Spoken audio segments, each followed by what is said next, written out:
Criminology is a true crime podcast that may contain discussion about violent or disturbing topics. Listener discretion is advised.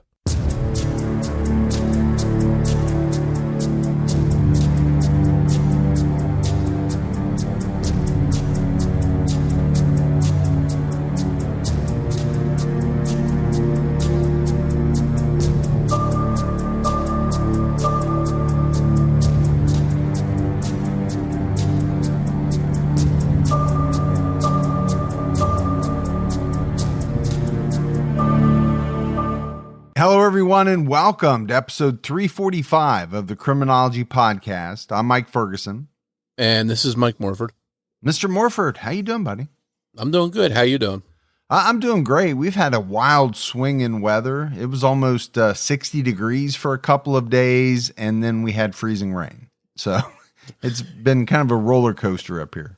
That's the Northeast for you. And down here, it's do I wear shorts or sweatpants when I go to my son's football practice, because sometimes it's a little bit chilly, sometimes it's hot.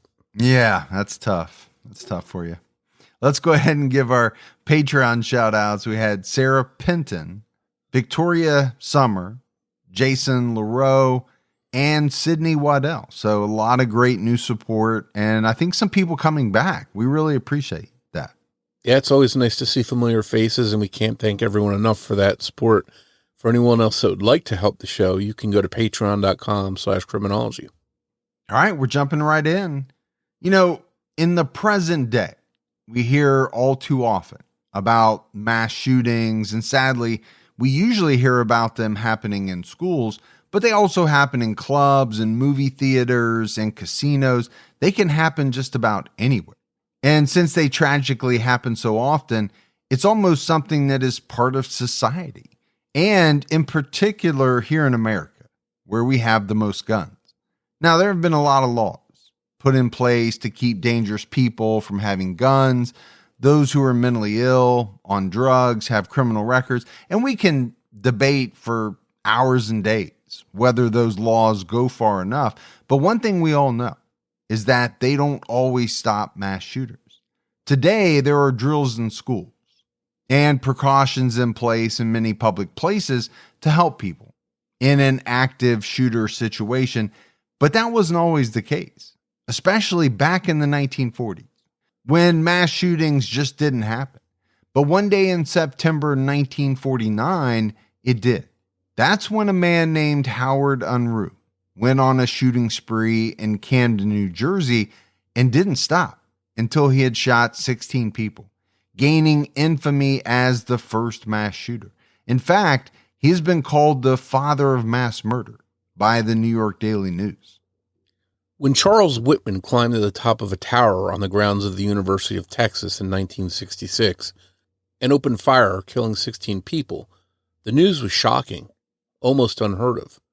A military veteran shooting helpless civilians in an American city didn't seem possible. But it had happened before in 1949.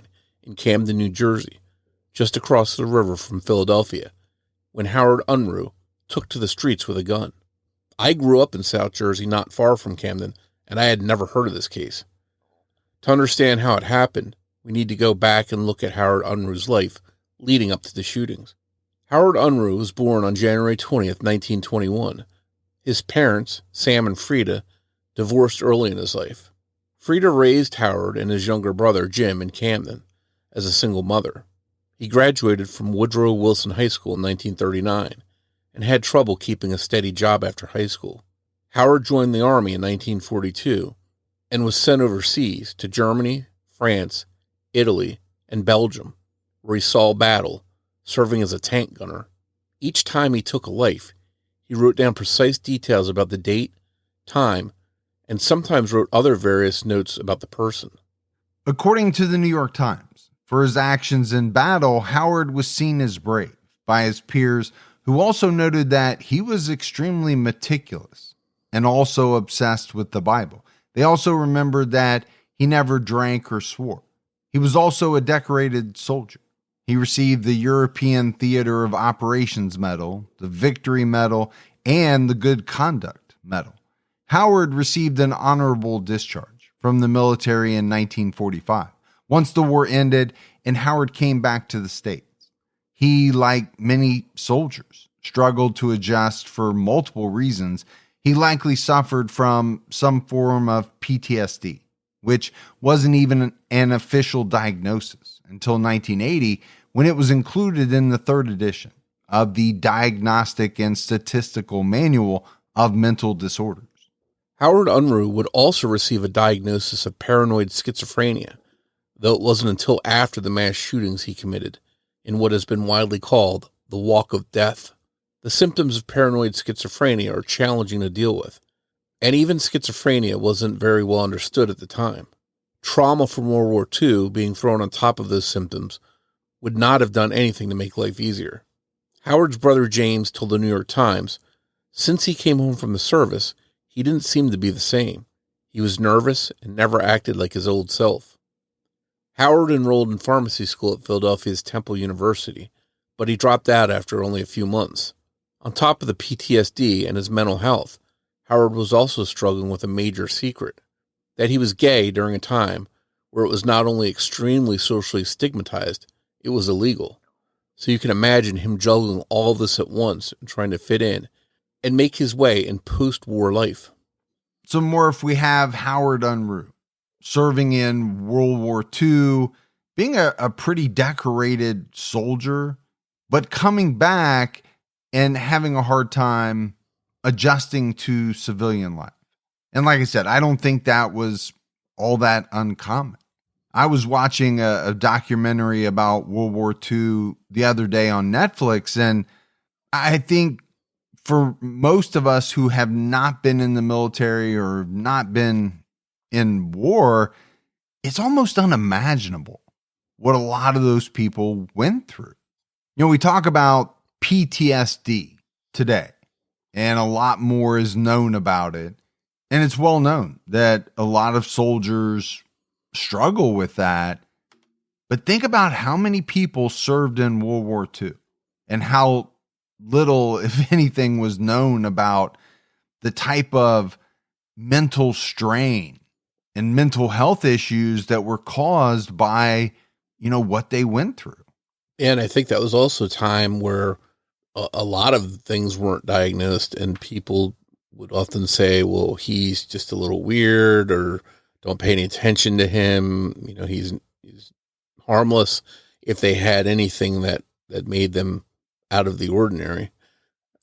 But it was also a time when a lot of people held stuff in and didn't complain. They were just expected to deal with whatever issues they were dealing with and do it quietly. So it was probably really hard on veterans coming back from the war, especially. And then you talked about the fact that Howard was gay in the 1940s, not only socially stigmatized, but illegal. So he really was, like you said, dealing with a lot of things as he was trying to cope with life after the war and, getting back to civilian life. And then on top of that, the schizophrenia that he was later diagnosed with, you've got all that going on. Yeah, you can see how all of that would just weigh on him and make his life difficult. By December of 1948, 27-year-old Howard was living with his mother, Freda. Again, he was also unemployed and relied on Freda to take care of him.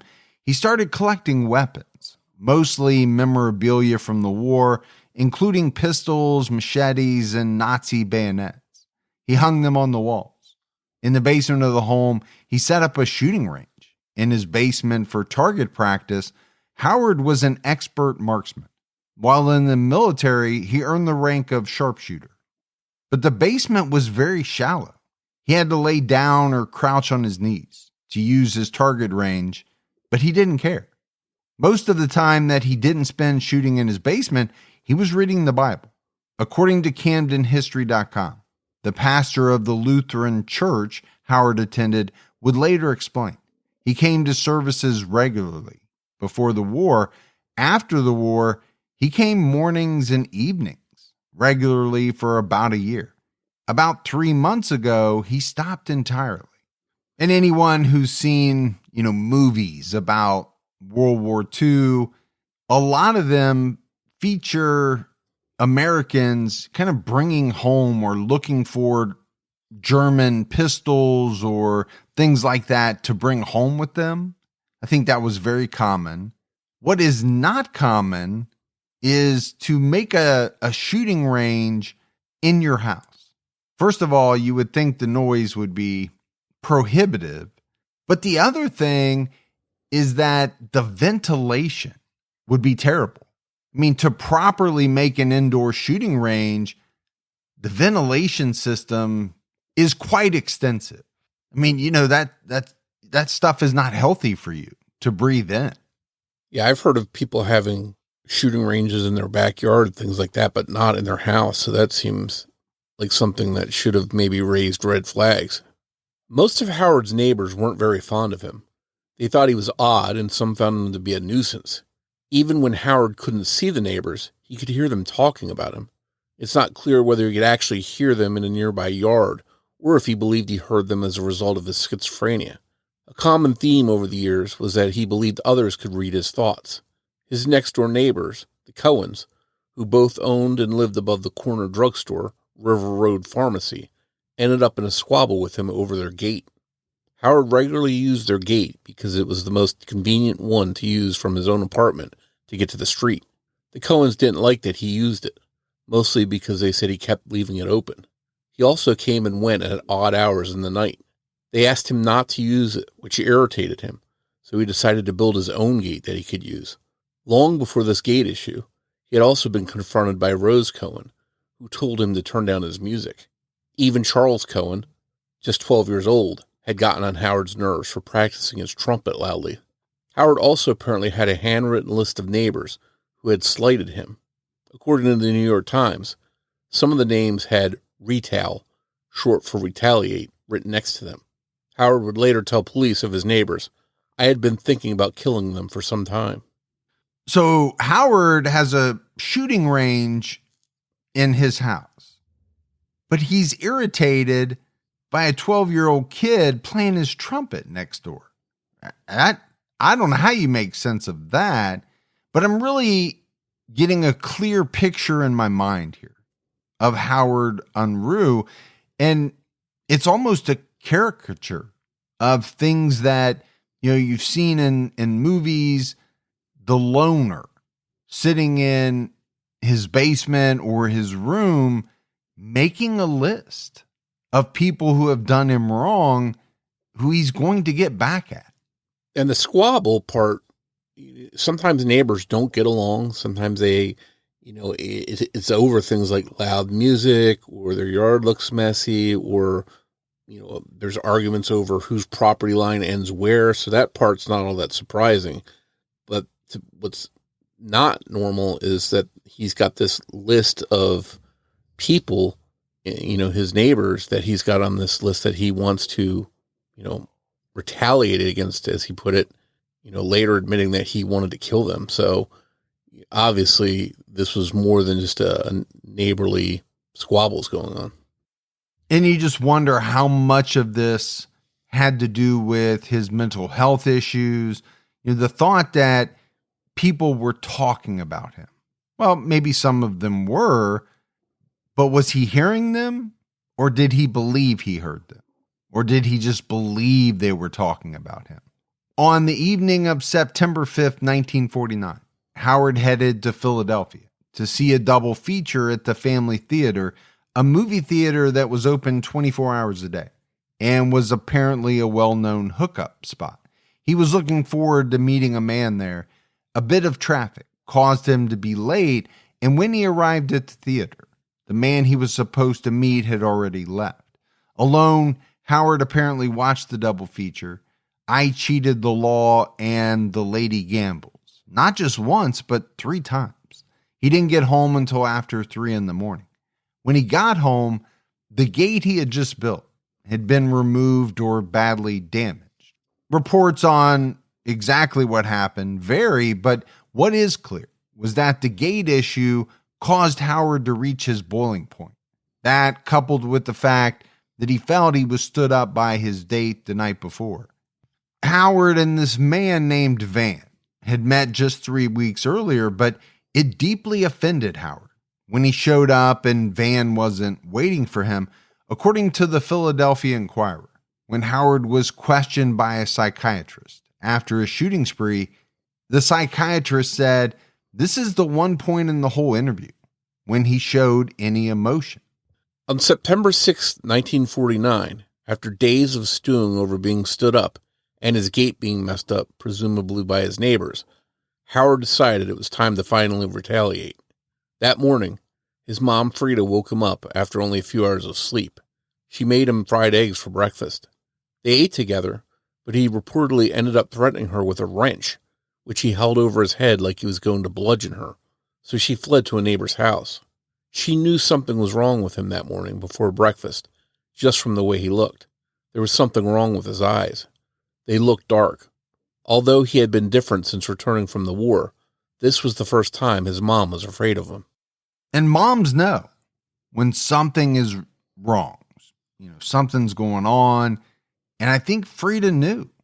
Now, she knew that he hadn't been the same since coming back from the war, but, I'm sure that could be said about most soldiers who went over there.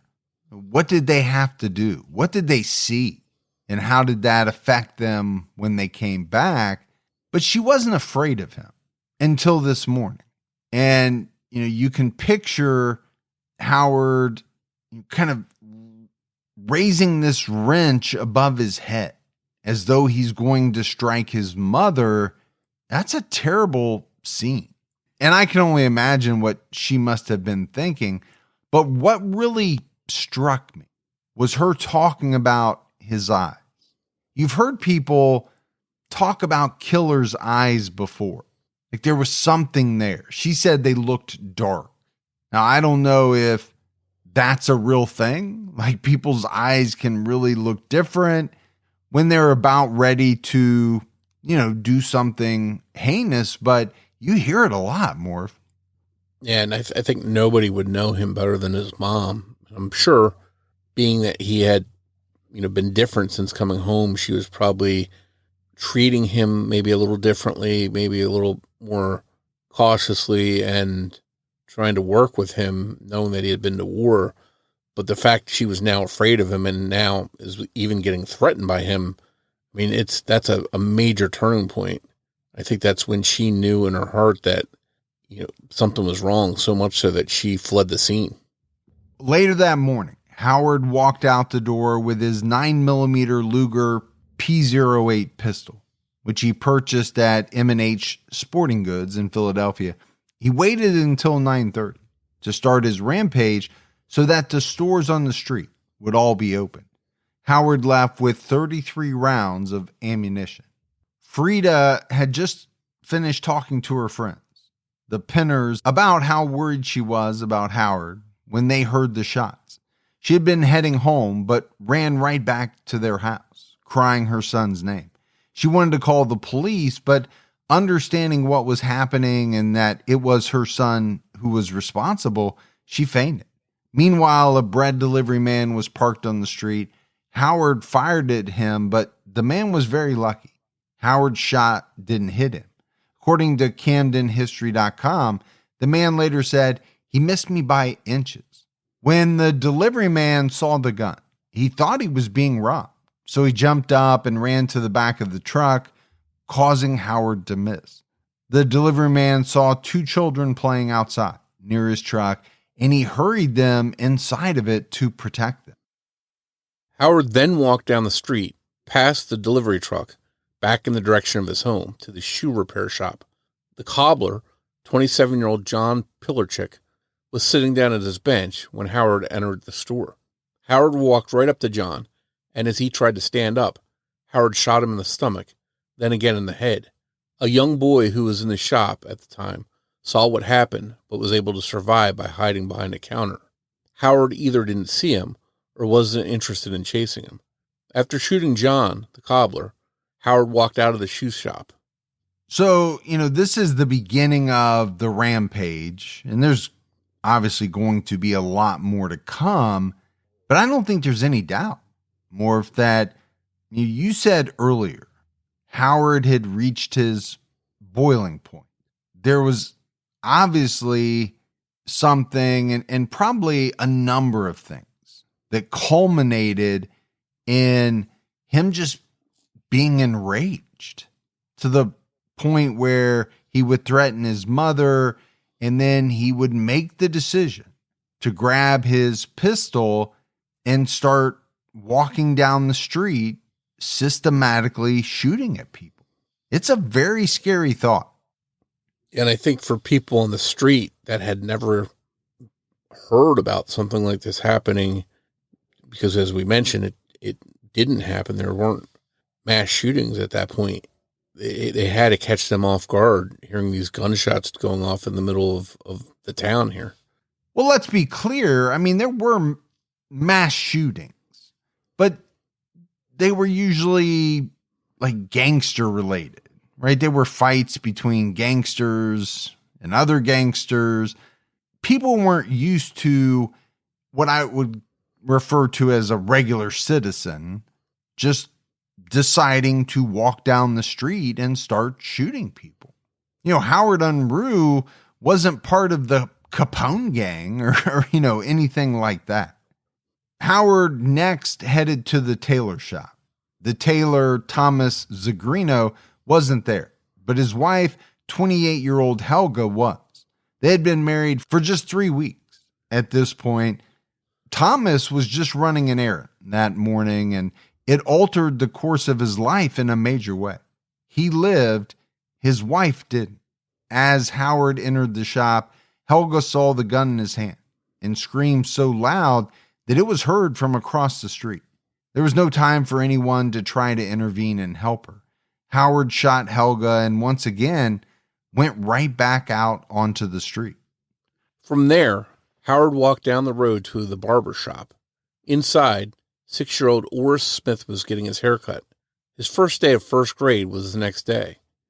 This shop had a chair just for kids that was a carousel horse mounted to the floor they could sit on, instead of sitting in a boring old barber's chair. His mother, 42-year-old Catherine Smith, was sitting in the waiting area watching the barber, Clark Hoover, do his work. When Howard entered the barber shop, she and Clark both looked up at his imposing figure. He walked right up to 6-year-old Orris and shot him in the chest before shooting Clark. He coldly walked past Catherine as he left the shop, sparing her life. As Howard walked down the street toward the tavern, Catherine carried her son Orris's body outside of the barbershop. According to the New York Times, she yelled in anguish, "My boy is dead. I know he's dead." Dominic Latella, owner of the restaurant across the street from the barbershop, jumped into action. He ordered his wife Dora to lock the door of the restaurant after he left and to protect their 6-year-old daughter Eleanor. Dominic hopped into his car and drove to Catherine, who was still holding Orris. He got them both into the car and locked the doors. Then he raced to nearby Cooper Hospital to try and save the boy. Unfortunately, it was too late, and Orris died from his injuries. And one thing that stands out is you have a frantic and very tragic situation unfolding, right? With Howard Unruh walking down the street, walking into shops, shooting people. But you also have a couple of acts of heroism. You have the delivery driver pulling kids into his vehicle to try to shield them from the shooting. You have this guy, Dominic, who, could have stayed locked up in his restaurant, but he doesn't. He tells his wife to lock the door after him, and he heads right out to try and help Catherine and her son, Orris. I mean, this is some real bravery we're talking about. Yeah, it's amazing when you see these kinds of horrible, tragic, violent things happening. And some people rise up and, sort of become heroes and with their bravery. And I think that's what we saw here. And one thing that's pretty clear to this point is that Howard wasn't looking for any one type of victim. He seemed to be shooting everybody, men, women, and now a child. So I don't think anybody was safe that he came across. which is somewhat confusing to me because, we did talk about the fact that Howard had this list, right? He's got this list of people who had wronged him, had slighted him in some way, and he was going to retaliate against them. Well, obviously, these people that he's shooting indiscriminately, they couldn't have been on that list. Not all of them for sure. It's almost as if he decided to abandon that idea of getting back at the people on his list and just start shooting whoever he saw. Howard next turned his attention to the tavern. The tavern doors were locked. Frank Engel, the tavern keeper, had heard the commotion and tried to secure the tavern. Everyone inside tried to get as far away from the front door as possible. Howard fired a few rounds through the door, but no one was hit. Frank, the tavern keeper, ran upstairs to his apartment to grab his gun in order to protect himself and his patrons. We should probably point out that this tavern was probably more of a diner as opposed to a bar, which many people think of when they hear tavern. After all, it's just 9 a.m, so it doesn't seem like a bar-type tavern would be filled with customers at that hour. After leaving the tavern, Howard headed back the way he had come. First, he fired toward the window of 3208 River Road. 2-year-old Tommy Hamilton, who had been looking out the window, was shot in the head. He died instantly. Howard then tried to get into the restaurant across the street from the barber shop. Dora Latella and her 6-year-old daughter were inside alone. They were hiding behind the counter. Unable to open the locked doors, Howard fired through the door. He also kicked out the glass in the lower pane of the front door before he turned his attention back to the street. A car was coming. The driver, Alvin Day, had no idea that he was driving into the middle of a rampage. As Alvin drove past, Howard fired just one time, aiming at the driver through the window. The car crossed to the wrong side of the road and hit the curb. Frank Engel, the tavern keeper, had by this point retrieved his gun, a .38 caliber pistol, and he shot at Howard from his elevated vantage point in the upstairs window of his apartment, but he missed. Howard was completely unfazed as bullets whizzed by him. He walked out of Frank's line of fire, heading to the drugstore on the corner. Frank would later tell the New York Times, "I could have killed him then. I could have put a half dozen shots into him. I don't know why I didn't do it. I wish I had."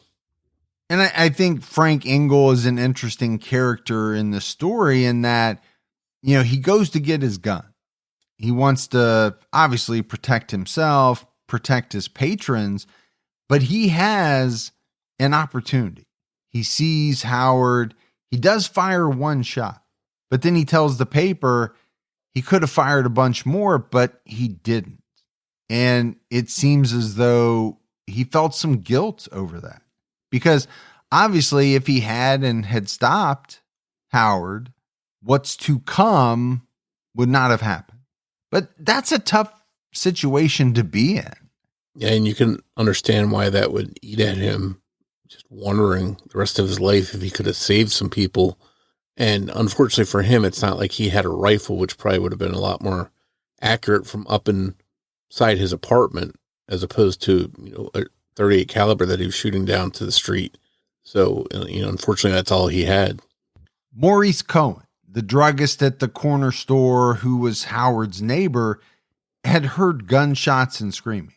So he went outside trying to make sense of the situation. He saw Howard heading toward him, gun in hand, and ran back inside.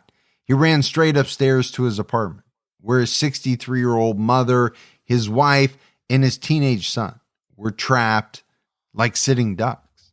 James J. Hutton, a customer at the corner store, went outside to see what was going on. He had heard the shots, but until he heard screaming and saw Maurice Cohen run past him, he thought it was just a car backfiring. In fact, many people that day heard the shots but ignored them at first because they didn't realize what was actually happening. James Hutton ran into Howard in the doorway of the corner store. Howard politely said to James, "Excuse me, sir." When he wasn't satisfied with James's response, Howard shot James twice before heading up the stairs to the Cohen's apartment. According to the New York Times, Howard would later explain why he killed James Hutton, saying, "That man didn't act fast enough. He didn't get out of my way." The Cohen family was panicking as Howard made his way to them. Minnie Cohen, Maurice's mother, ran into a bedroom to try to call police.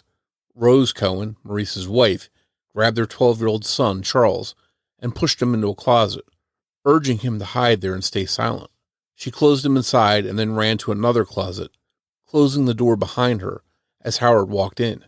Maurice Cohen jumped out the window onto the roof in a desperate attempt to escape. Howard shot him through the window as he was running away. He was shot in the back, and he ended up falling off the roof onto the street below. Without opening the door of the closet Rose was hiding in, he fired through it, killing her. Hearing her slump against the door, he opened it and fired another round into her head, even though she was lying motionless on the floor. Howard then went into the bedroom where Minnie was frantically trying to call for help. He shot her multiple times before heading back downstairs.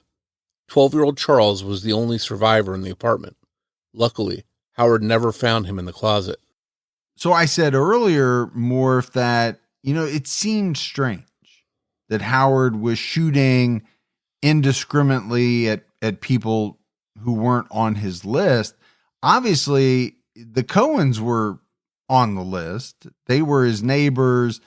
He seemed to have a beef with them. You just wonder if getting to the Cohens and doing them harm was his ultimate goal. It just seems like he didn't start out there. He didn't go there first. But it seems to me that was part of the plan. He was going to make his way to the Cohens. And he did. And we don't know what he was thinking, but it does seem odd that he wouldn't start there and then work out to the rest of the town. But for whatever reason, he decided to come back, and maybe in his mind, he figured he was going to save them for last. But as we're about to find out, they wouldn't be his last victims. After leaving the Cohen's apartment, Howard walked up to a car that was stopped at a red light on River Road. The people inside were completely unaware of the chaos that had gone on just moments before they drove through the area. Howard fired through the windshield, hitting all three of the unsuspecting passengers inside. 43-year-old Helen Matlack Wilson, who was driving the car, and her 66-year-old mother, Emma Matlack, were killed. Helen's 12-year-old son, John, who was in the back seat, was severely injured by a bullet that lodged in his neck just under his jaw. He was eventually taken to the hospital, but it was too late. He was the last of the victims of Howard's killing spree that would die as a result of their injury. Howard next headed to American Stores Company, a grocery store. The clerk, Earl Horner, knew what was happening because terrified people had run into the store when Howard's rampage first began. Earl locked the doors, and everyone inside took cover, cowering down behind the counter and shelves. Howard walked up to the locked door and tried to open it. The door wouldn't budge. Howard fired 2 rounds through the locked door, but luckily none of the people inside were hit. And since he was unable to get inside, Howard decided to move on. Earl Horner later told the New York Times he just stood there, stony-faced and grim, and rattled the knob before he started to fire. Then he turned away. As Howard changed his focus, 3 teenage boys got out of their car to look at the body of James Hutton, still on the ground outside the drugstore. They had no idea what was happening on the street. They were just driving and saw something obviously wrong. Howard aimed at 18-year-old Charlie Peterson and fired multiple shots, hitting him in the legs. The 2 friends that were with him took off running. Just around the corner on 32nd Street, Howard made his way into the home of Madeline Harry. The 36-year-old was alone with her 16-year-old son, Armand. He shot them both. They were injured, but they survived, likely due to the fact that Howard ran out of ammunition and couldn't finish them off. Finally, the gunshots stopped. Now there was only silence. Howard's reign of terror had lasted less than 15 minutes. Hearing sirens getting closer, Howard calmly walked back to his mother's apartment. He went upstairs to his room, locked himself in, and waited. There were more bullets in his room. When officers arrived and lined the street in front of the apartment, he fired out the window. This was a very new situation for authorities at the time. In 1949, mass shootings weren't a regular occurrence. There was really no sense of crowd control protocol. The number varies, but all reports indicate that a large number of residents living nearby gathered on the street below Howard's room, and some of them had to dodge the bullets Howard sent their way. If some of the upper numbers given are accurate, the civilian presence was massive. Despite the residents close to them, police officers shot at the building. So you said, Morf, there wasn't maybe a lot of protocol. Today, obviously, police would cordon off the area. They would keep civilians away in that situation. But I'm surprised that so many people would show up at this guy's apartment or below this guy's apartment who is firing shots out the window. That seems like the last place you would want to be. Yeah, it must have been human nature, a bunch of looky-loos. And I remember some of the cases we talked about, especially during the early 1900s or even earlier, there would be crime scenes where the neighbors were allowed to walk through and basically get a look for themselves what happened. So, just definitely a different time. As you mentioned, today they would cordon off the neighborhood and get people as far away, maybe have a bullhorn telling people to stay inside their house and lock their doors.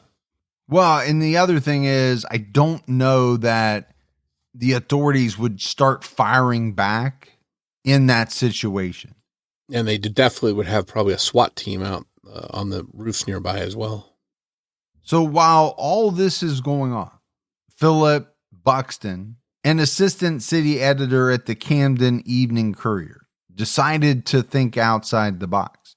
Knowing the suspect's name, he looked up the name Unruh in the phone book and found a number that corresponded with the apartment that police were surrounding. Knowing that Howard was inside, Buxton took a chance. He called the number. Howard answered. According to Smithsonian Magazine, Buxton asked him how many people he had killed so far. And Howard nonchalantly replied, "I don't know yet. I haven't counted them. But it looks like a pretty good score." While being shot at by police, Howard continued to speak with Buxton. He was asked why he killed the people, why he was doing what he was doing. According to the Washington Post, Howard said, "I can't answer that yet. I'm too busy." A few officers had made their way to the roof that Maurice Cohen fell from. They used their position to throw tear gas canisters into Howard's room. The first one didn't seem to go off, or if it did, it didn't affect him at all. According to the Washington Post, Howard ended the call with the reporter by saying, "I'll have to talk to you later. A couple of friends are coming to get me." Officers threw another canister. Within 5 minutes, Howard surrendered. According to CamdenHistory.com, he yelled, "Okay, I give up. I'm coming down." He came out of the apartment with his hands up. According to the New York Times, as Howard was being handcuffed, one of the officers was in disbelief, saying, "What's the matter with you? You a psycho?" And Howard replied, "I'm no psycho. I have a good mind." Howard was rushed to the police station where he was questioned. He explained that the neighbors had been gossiping about him. He felt persecuted for not having a job, for living with his mother, and for being interested in men. According to the New York Times, Howard told the police, "They've been making derogatory remarks about my character." He was also upset that they were thinking of him as a homosexual, apparently. There was no sign of remorse or guilt on Howard's part for what he had done. In fact, it was just the opposite. According to NorthJersey.com, he almost bragged and justified what he did, saying, "The neighbors had been picking on me for months. And when I came home last night and found my gate had been taken, I decided to shoot all of them so that I would get the right one. I am glad I'd done it." Howard wasn't sure exactly who took his gate, but he was sure it was one of the neighbors, and they were all on his list anyway. Despite being spurred by his hatred of the neighbors, he was clear that his spree only ended because he ran out of ammunition. According to LA Times, Howard said, "I would have killed 1,000 if I'd had bullets enough." And I think, Howard's statement is pretty chilling. If he'd had more bullets, he could have killed thousands. I'm not sure he's wrong. I mean, you think about this guy going out with 33 bullets and the carnage that he was able to inflict. He was obviously a very good marksman. He shot a lot of people, and it didn't seem as though he missed very much. And he did all of that with probably an inexpensive, really basic type of handgun, as opposed to, what we have today, an assault rifle, an AR-15 with special ammo. So for what he did with the basic ammo and gun is pretty frightening. In a way, Howard's shooting and many of his victims were semi-random, but at the same time, he was clearly targeting the neighbors on his list.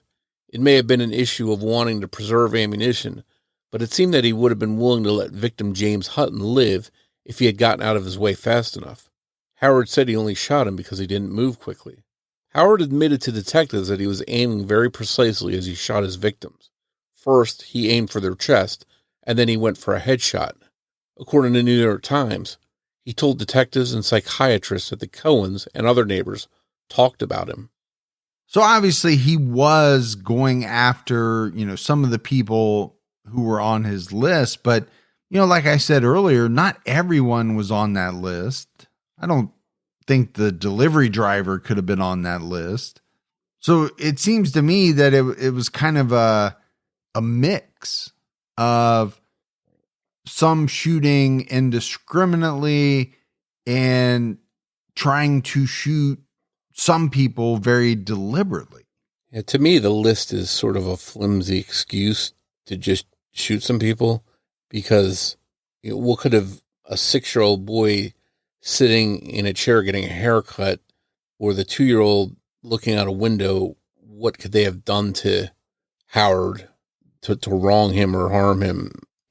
It's clear that they had done nothing and they were innocent as well as everyone else. So I think that list is just a crutch for him to make an excuse to do this stuff. Yeah, I would have to agree with you on that. But there's no doubt that I think the Cohens were probably at the top of his list. He was determined to get to the Cohens. After Howard's nearly 2-hour interrogation, when Howard stood up, investigators noticed the bloodstain on the chair. Howard never once mentioned being injured, but it turns out that he had been shot in the thigh. Once this was discovered, he was taken to nearby Cooper Hospital in Camden, the same hospital that his victims were rushed to, the same surgeons and medical staff that attended to his dying victims would have also likely had to help Howard. Despite undergoing surgery, the bullet remained lodged in his leg. Howard Unruh was charged with 13 counts of first-degree murder and 3 counts of atrocious assault and battery. Just 17 days after the murders, Howard told a psychiatrist that he didn't want to stay in the hospital. According to the Philadelphia Inquirer, he told the psychiatrist, "To be declared insane and remain in this building the rest of my life, well, I would rather have the chair." This case never made it to trial because Howard was found mentally incompetent to stand trial. He was housed at Trenton Psychiatric Hospital, formerly called New Jersey Hospital for the Insane. He was given a private cell in the maximum security room building, and according to the Philadelphia Inquirer, he was ordered to stay there permanently or until restored to his right mind or until a further order of a court of competent jurisdiction. Howard Unruh stayed in the hospital for decades, but shockingly, all charges against him were dropped in 1980 because a judge found that his constitutional right to a speedy trial had been violated. It had been 31 years since he had been charged, and a trial after so long would apparently violate Howard's rights. By this point in 1980, he was 61 years old. That same year, one of his psychiatric reports was released to the public. According to the report, he was not doing well. According to the New York Times, one psychiatrist wrote in the report, over the years, his mental condition has deteriorated greatly. His physical condition has also deteriorated, and he has aged far beyond what would be expected merely by the number of years that have passed. Just 1 year before, in 1979, the Trenton Hospital's administrator, Harvey Musikoff, was worried about Howard's deteriorating health, writing, I think if we don't transfer him, he'll die shortly. But despite the concerns of hospital staff, Howard remained where he was. Freda, Howard's mother, passed away in 1985. She visited her son often until her death. In 1993, Howard was finally transferred to the geriatric ward in a different wing of the hospital. During his time in the hospital, Howard stayed out of trouble. He collected stamps at one point, watched a lot of TV, walked in circles, and took a lot of naps. According to the LA Times, during one of Howard's wellness hearings, he admitted, I committed a horrible crime. Harry Rosell, a hospital volunteer who had known Howard for 16 years, told the LA Times of Howard, he realizes what he did was 100% wrong. He's sorry he did it. Howard Unruh died on October 19, 2009. At the time of his death, the 88-year-old was living at a nursing home in Trenton, New Jersey. On February 14, 2018, almost exactly 7 years ago, Nicholas Cruz walked into the Marjorie Stoneman Douglas High School in Parkland, Florida, with an AR-15 style semi-automatic rifle. He killed 17 people and injured 17 more. One of the survivors, Carly Novell, was a senior at the high school. She recalls getting into a closet during the shooting, hiding for about 2 hours. She believes this is why she survived the shooting, making her the second person in her family to survive a mass shooting by hiding in a closet. Incredibly, her grandfather, Charles Cohen, did the same when Howard Unruh killed his parents in 1949. This was just proof that this kind of violence can come full circle and has evolved and expanded over the last 7 decades since Howard Unruh went on his deadly walk. As we mentioned early on in this episode, now killers like Howard Unruh were more common. They definitely carry more lethal weapons and ammo.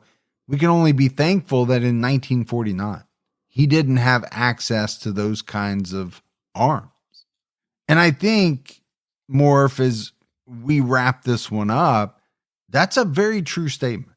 I think Howard Unruh was an incredible marksman. We said that in the military, he earned sharpshooter status. With some of the weapons we have today and the ammo we have today, he could have killed a lot more people than he did. Yeah, by his own admission, he said he would have killed 1,000 people if he could have. And it's just incredible, the connection between, Howard's mass shooting and the mass shooting that happened in Parkland, the fact that Carly's grandfather was Charles Cohen and they both survived these mass shootings. But I really want to, kind of end this episode talking about, what all led up to Howard's rampage. And I think we laid it out pretty well. I think he had PTSD from the war. He obviously was diagnosed with mental health issues. I think all of that led to him being paranoid, thinking that people were, talking about him. He was being persecuted. And maybe some of that stuff was true. But Howard Unruh definitely took it to a level that, really hadn't been seen up until this time. And I wonder if there's anything that could have been done to prevent him from carrying out all of this. Had he gotten help, the VA is there to help veterans coming back from war. But back then, they just didn't have the resources, the knowledge that we have today. Maybe some of the programs weren't available to him. And, I wonder if someone would have recognized or realized that he was dangerous and needed help, if this all could have been prevented. Yeah, I mean, we still struggle with, dealing with mental health today. Obviously, we're much more advanced and we're better at it, but you can only imagine what it was like in the 1940s. First of all, they didn't even recognize a lot of the things that we do today. And I'm sure they didn't have a lot of programs and a lot of ways to really help some of these people who were struggling.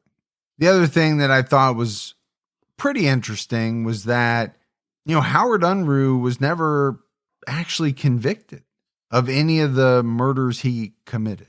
Now, he was held in mental health facilities for many, many years, but was never convicted. And I just wonder, how that played with the families and the surviving family members of his victims.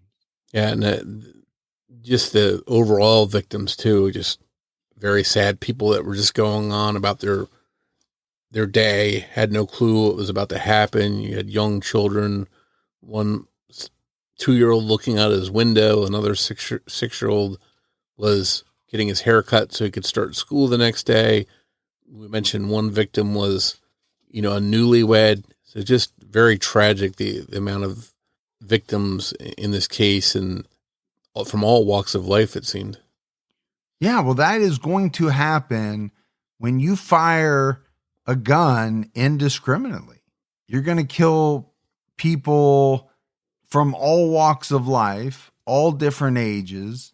Whether you believe it or not, he said he was sorry for what he did. He knew what he did was wrong. It's just an unbelievable tragedy, though, what happened that day. But that's it for our episode on Howard Unruh. If you love the show, but haven't done so yet, take a minute, go out, give us a 5-star rating, leave a review. Also, keep telling your friends. Word of mouth about the podcast really helps us out. If you want to find us on social media, we're on X with the handle @CriminologyPod. You can also find us on Facebook by going to facebook.com/CriminologyPodcast. And you can join our Facebook discussion group, Criminology Podcast Discussion and Fans. So that's it for another episode of Criminology, but Morf and I will be back with all of you next Saturday night with a brand new episode. So until then, for Mike and Morf, we'll talk to you next week. Take care, everyone.